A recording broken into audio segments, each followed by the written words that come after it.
Hello, Joe. Let's read this question. So this question says, column 1 gives three physical quantities. Select the appropriate units for the choice given in the column 2. Some of the physical quantity may have more than one choice correct. Okay. We have given column 1 and column 2. देखिए ए में आपको capacitance magnetic induction और और inductance given है और आपको column 2 में देखिए इसकी यूनिट्स बतानी है, ठीक है। एंड इसके करस्पॉन्डिंग हमें फोर ऑप्शंस गिवन किए हुए हैं। तो चलिए बच्चों इस क्वेश्चन को स्टार्ट करते हैं। So we can write down that key concept of this question. इस क्वेश्चन का की कॉन्सेप्ट बच्चों आप क्या लिख सकते हैं? आपको यहाँ पर यूनिट्स बतानी है, बेसिकली क्या बतानी है आपको? यूनिट्स बतानी है। ऑलराइट, तो चलिए इस क्वेश्चन को स्टार्ट करते हैं। सबसे पहले देखिए आपसे क्या बोल रखा है, कैपेसिटेंस। कैपेसिटेंस की यूनिट के बारे में पूछा है, ठीक है। कैपेसिटेंस, ठीक है। कैपेसिटेंस देखिए हम कैसे डिफाइन करते हैं। कैपेसिटेंस देखिए होता है आपका सी इक्वल टू आपका क्यू बाई वी के इक्वल होता है, ठीक है।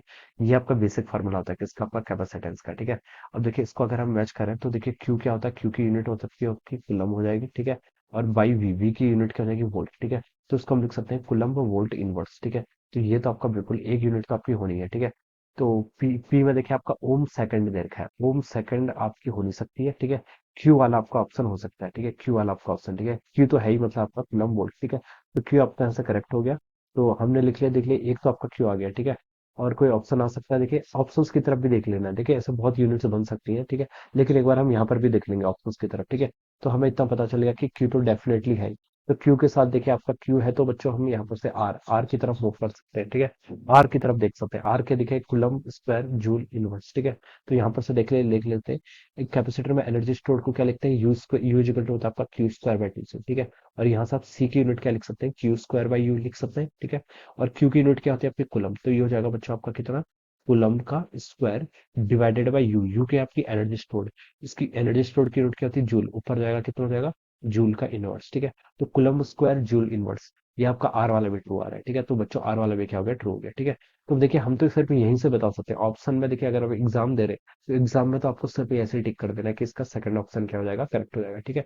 लेकिन अभी आपको प्रैक्टिस के लिए पूरे को पार्ट करने हैं, ठीक है। अब बी पे देखिए कि आपका मैग्नेटिक इंडक्शन, मैग्नेटिक इंडक्शन की बतानी है, ठीक है। तो ए पर पी पे लिखा है ओम सेकंड है, तो बच्चों ये तो कोई लॉजिक बनता नहीं है, ठीक है। ओम्स के साथ मैग्नेटिक इंडक्शन ये नहीं होगा, ठीक है। कुलम्ब वोल्ट, ठीक है। मैग्नेटिक इंडक्शन का किसके साथ? आपका कुलम्ब वोल्ट, ठीक है। कुलम्ब में आपका चार्ज आ रहा है, मैग्नेटिक इंडक्शन में चार्ज नहीं आएगा, ठीक है। तो ये भी पॉसिबल नहीं है, ठीक है। आर वाला भी सिमिलरली कुलम्ब आ रहा है, ये भी पॉसिबल नहीं है, ठीक है। मैग्नेट और आपका एस, एस में है न्यूटन एम्पियर, ठीक है। यहाँ पर ये पॉसिबल हो सकता है। कैसे हो सकता है? देखिए आपको फॉर्मूले याद होने चाहिए, ठीक है। मैग्नेटिक देखिए फोर्स क्या होता है आपका? बी आई एल के इक्वल होता है और दूसरा क्या होता है? क्यू वी बी के इक्वल होता है, ठीक है। तो यहाँ से बी की डायमेंशन है कि आपकी क्या आ सकती है? बी को हम यहाँ से लिख सकते हैं force divided by I into L लिख सकते हैं, ठीक है। एफ क्या होगा आपका? एफ की यूनिट तो आपकी बच्चों न्यूटन होगी, फोर्स है, ठीक है। आई आई क्या हो गया आपका? एम्पियर है, ठीक है। यहाँ पर इसको आप लिख लीजिए एम्पियर। और एल क्या हो गया आपका? मीटर, ठीक है। तो एम्पियर मीटर ये ऊपर आएगा तो देखिए न्यूटन एम्पियर मीटर का इनवर्स, ठीक है। तो देखिए एस वाला आपका एस के करस्पॉन्डिंग मैच कर रहा है, तो हम बता सकते हैं बी के करस्पॉन्डिंग आपका एस हो जाएगा, ठीक है। बी के करस्पॉन्डिंग एस हो गया। देखिए एस सिर्फ आपका यहाँ पर एक सेकंड वाले में ही है, ठीक है। तो फिर बाकियों में चेक नहीं करना है, ठीक है। फिर हमें पता चल जाएगा ये एस वाला ट्रू है, ठीक है। अब आगे देखिए मूव करते हैं सी, ठीक है। सी पर देखिए आपका क्या? इंडक्टेंस। इंडक्टेंस पर देखिए, इंडक्टेंस पर देखिए हम स्टार्ट करते हैं। सबसे पहले देखिए आपका इंडक्टेंस, देखिए आपका इंडक्टेंस को देखिए कैसे डिफाइन करेंगे। इंडक्टेंस होता है आपका इंडक्टेंस को देखिए हम ओम, पहला आपका ओम सेकंड है ना, इसको चेक कर लेते हैं। एक्सएल देखिए किसके इक्वल होता है? आपका इंडक्टेंस के अक्रॉस जो आपका ओमेगा एल के इक्वल होता है, ठीक है। एक्सएल क्या होता है? आपका इंपीडेंस। इंपीडेंस की यूनिट्स तो आपकी बेसिकली ओम्स होगी, इतना तो कंफर्म है। ओमेगा, ओमेगा की यूनिट क्या होगी आपकी? ओमेगा जो होता है आपका टू पाई बाई टी, यानी कि सेकंड इनवर्स इंटू यहाँ से एल, ठीक है। तो इंडक्टेंस की यूनिट यहाँ से आपकी ओम, ठीक है। और ये आपका ये सेकंड, ओम इंटू सेकंड, ठीक है। तो ये ऑप्शन हो जाएगा, ठीक है। तो हम बता सकते हैं कि ये ऑप्शन बच्चों के आ गया, इसके करस्पॉन्डिंग आपका यहाँ से क्यू, पी ऑप्शन इसके करस्पॉन्डिंग करेक्ट आ गया, ठीक है। अब देखिए बच्चों पी आपका करेक्ट आ गया, ठीक है। तो अब हमें इतना पता चल गया, अगर मैं सिर्फ इंडक्टेंस की बात करूं तो आपका सेकंड हो सकता है, थर्ड हो सकता है, फोर्थ हो सकता है, ठीक है।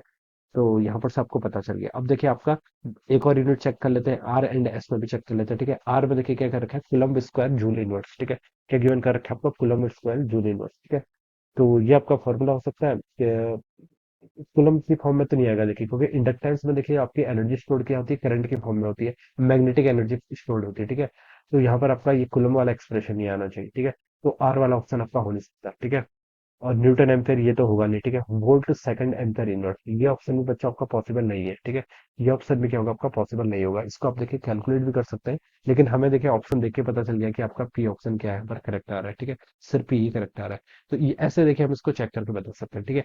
तो देखिए इसके करस्पॉन्डिंग क्या आंसर हो जाएगा आपका। ए के करस्पॉन्डिंग तो देखो क्यू भी करेक्ट है, आर भी करेक्ट है, फिर बी के करस्पॉन्डिंग एस है, और सी के करस्पॉन्डिंग पी आर है। ठीक है, तो ऑप्शन टू क्या होगा इसका करेक्ट आंसर होगा। ठीक है, option two will be the right answer of this question. ठीक है, so this will be the right answer of this question. तो I hope you all understood this concept. All the best and thank you.